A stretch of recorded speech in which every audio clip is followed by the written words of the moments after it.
Hi hello friends, ఈరోజు మనం an incurable case of love episode 8 explanation చూద్దాము. అక్కడ ఆండ్రీ చెప్తుంది టెండోతో, మీరంటే నాకు చాలా ఇష్టం, ఎందుకంటే మీరు హార్డ్ వర్కింగ్, అలాగే నన్ను చాలా బాగా కేర్ చేస్తారు అని తన ఫీలింగ్స్ని టెండోతో షేర్ చేసుకుంటుంది. అక్కడి నుంచి వకావా టెండోని హాస్పిటల్ లోపలికి తీసుకెళ్తుంది.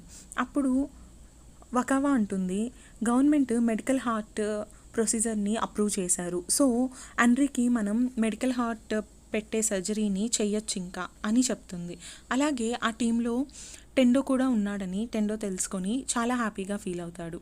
నెక్స్ట్ సీన్లో సకురా టెండో కోసం ఫుడ్ ప్రిపేర్ చేసి హాస్పిటల్కి తీసుకొస్తుంది.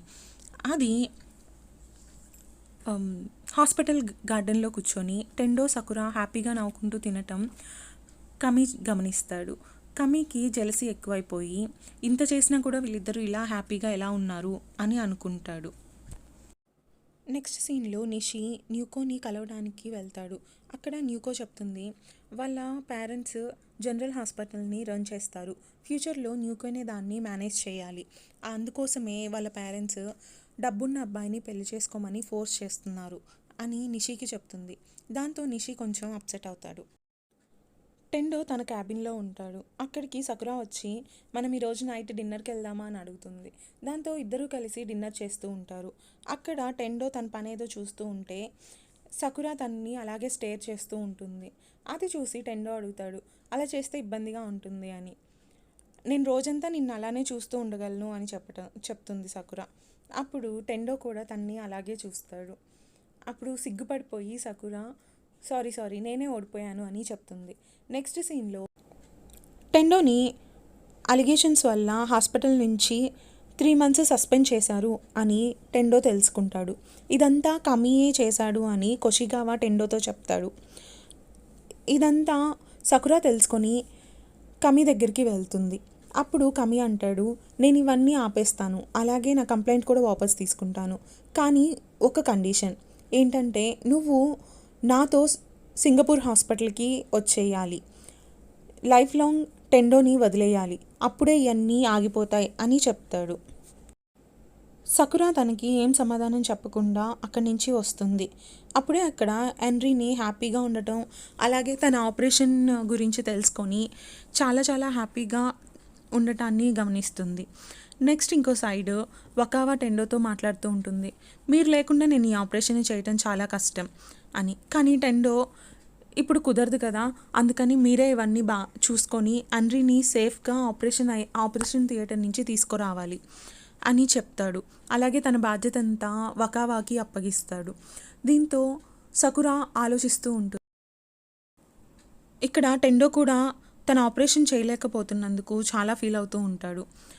సకురా కమీ ప్రపోజల్ గురించి, అలాగే ఆండ్రీ టెండో గురించి కూడా ఆలోచిస్తూ ఉంటుంది. తర్వాత తను ఒక డెసిషన్ తీసుకుంటుంది. టెండో వాళ్ళ ఇంటికి వెళ్ళి టెండో, రేపు మీరు ఫ్రీ కదా, నన్ను డేట్కి తీసుకెళ్ళండి అని అడుగుతుంది. టెండో కూడా ఓకే చెప్తాడు. వాళ్ళిద్దరూ కలిసి బయటికి వెళ్తారు. అక్కడ బోల్డన్ని గేమ్స్ ఆడతారు, అలాగే సిటీ అంతా ఎక్స్ప్లోర్ చేస్తారు, అలాగే ఫుడ్ తినేసి ఇంటికి వచ్చేస్తారు.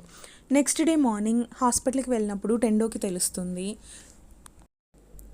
కమీ చేసిన అలిగేషన్స్ అన్నీ వాపస్ తీసేసుకున్నాడు, అలాగే తను ఆండ్రీ ఆపరేషన్లో కూడా పార్టిసిపేట్ చేయొచ్చు అని. దాంతో అందరూ హ్యాపీగా ఫీల్ అవుతారు.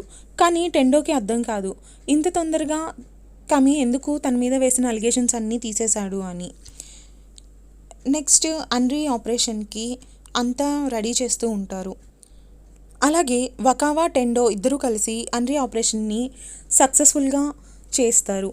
ఆండ్రీ కూడా చాలా హెల్తీగా బయటకు వస్తుంది. నెక్స్ట్ ఇక్కడ నర్సు స్టేషన్లో నిగిషి చెప్తుంది, సకురా హాస్పిటల్ నుంచి పర్మనెంట్గా వెళ్ళిపోయింది, ఎందుకు వెళ్ళిపోయింది అనే దానికి రీజన్ కూడా తను ఏం చెప్పలేదు అని. దాంతో నర్సులు కూడా షాక్ అవుతారు. ఈ విషయం టెండోకి తెలుస్తుంది. ఇంకో పక్క సకురా రాసిన లెటర్ని కమీ చదువుతాడు.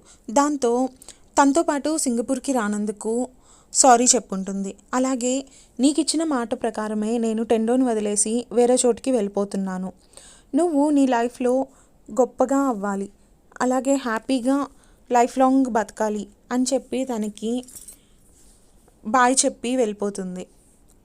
నెక్స్ట్ టెండో ఈ విషయం తెలుసుకొని తనకి చాలా కాల్స్ చేస్తాడు, సకురాకి చాలా చాలా కాల్స్ చేస్తాడు. కానీ సకురా ఏ కాల్ లిఫ్ట్ చేయదు. దాని తర్వాత డాక్టర్ టెండో దగ్గరికి కమీ వెళ్తాడు. తన తప్పుని తను రియలైజ్ అయి ఉంటాడు. దాంతో టెండోకి చెప్తాడు, నేను నిన్ను అంత హ్యాపీగా చూశాక నేను చాలా సఫర్ అయ్యాను. ఎందుకంటే నా దగ్గర ఏమీ లేదు, నా కోసం ఎవ్వరూ బాధపడరు, నాతో ట్రూ ఫ్రెండ్షిప్ కూడా ఎవరూ చేయరు. ఎందుకంటే నేను ఎప్పుడైనా చనిపోతాను, నా దగ్గర జస్ట్ డబ్బు ఉంది కాబట్టి దాన్ని ఎంజాయ్ చేయడం కోసమే వస్తారు అని చెప్పి బాధపడతాడు. దాంతో టెండో అంటాడు, అందరి దగ్గర అన్నీ ఉండవు, నా దగ్గర కూడా కొన్ని లేవు, కానీ మిగిలిన వాళ్ళంతా వాళ్ళ లైఫ్లో బెస్ట్ అవ్వడానికి ట్రై చేస్తూనే ఉంటారు, నువ్వు కూడా అలాగే జస్ట్ మూవ్ ఆన్ అయిపో అని చెప్పి తనని ఎంకరేజ్ చేసి అక్కడి నుంచి వెళ్తూ ఉండగా కమీ చెప్తాడు, ఇదంతా నా వల్లే జరిగింది, నేనే సకురాకి ఇలా చెప్పాను, కానీ తను నాతో సింగపూర్కి ఎక్కడికో వెళ్ళిపోయింది. ఐఎమ్ రియల్లీ సారీ మీ ఇద్దరి మధ్యలో ఇలా వచ్చినందుకు, నువ్వు వెళ్ళి సకురాని కలవాలని నిజంగా కోరుకుంటున్నాను అని చెప్తాడు. దాంతో టెండో కూడా అక్కడి నుంచి వెళ్ళిపోతాడు. ఇక్కడ రీకో అలాగే కొషిగావా బార్లో కూర్చో ఉంటారు. తను కొషిగావాతో అంటుంది, రోజు పేరెంట్స్తో పెళ్ళి వద్దు వద్దు అని చెప్పి ఫైట్ చేస్తూ చేస్తూ అలిసిపోయాను అని. దాంతో కొషిగావా మళ్ళీ రీకోకి ప్రపోజ్ చేస్తాడు. కానీ రీకో ఏ సమాధానం చెప్పదు. ఇంకోవైపు సకాయి కిసుగిని అడుగుతుంది, సకురా ప్లేస్ ఇంకా మీ లైఫ్లో ఎవరూ తీసుకోలేరా అని. దానికి కిసుగి కూడా ఎలాంటి సమాధానం చెప్పడు. ఇక్కడ సకురా ఒక హాస్పిటల్లో నర్స్గా జాయిన్ అయి ఉంటుంది. అది చిన్న హాస్పిటల్. అలాగే ఒక ఓల్డ్ డాక్టర్ మాత్రమే అక్కడ ఉంటాడు. ఆ హాస్పిటల్ ఇంకెక్కడో కాదు, తన హోమ్ టౌన్లోనే ఉంటుంది. హాస్పిటల్ కోసం కొన్ని సామాన్ తీసుకొని రోడ్డు మీద నడుస్తూ వస్తుండగా సకురాకి రీకో దగ్గర నుంచి కాల్ వస్తుంది. రీకో అనుకొని సకురా లిఫ్ట్ చేసి మాట్లాడుతుంది. అప్పుడే ఎవరు రీకో కాదు టెండో మాట్లాడేదని తెలుస్తుంది. తను ఎలాగైనా తన్ని డైవర్ట్ చేయాలనుకొని మాట్లాడుతూ ఉండగా టెండో వెనక నుంచి వచ్చి సకురాని హక్ చేసుకుంటాడు. అలాగే నువ్వెక్కడున్నావో నేను తెలుసుకోలేను అనుకుంటున్నావా, ఎలాగైనా తెలుసుకోగలను, ఏదైనా ప్రాబ్లం వస్తే ఇద్దరం కలిసి మాట్లాడుకుందాం, నన్ను ఎప్పుడూ వదిలి వెళ్ళకు అని చెప్తాడు. దాంతో ఈ ఎపిసోడ్ అయిపోయింది. నెక్స్ట్ ఎపిసోడ్లో మళ్ళీ కలుద్దాం. అంతవరకు బాయ్ మరి.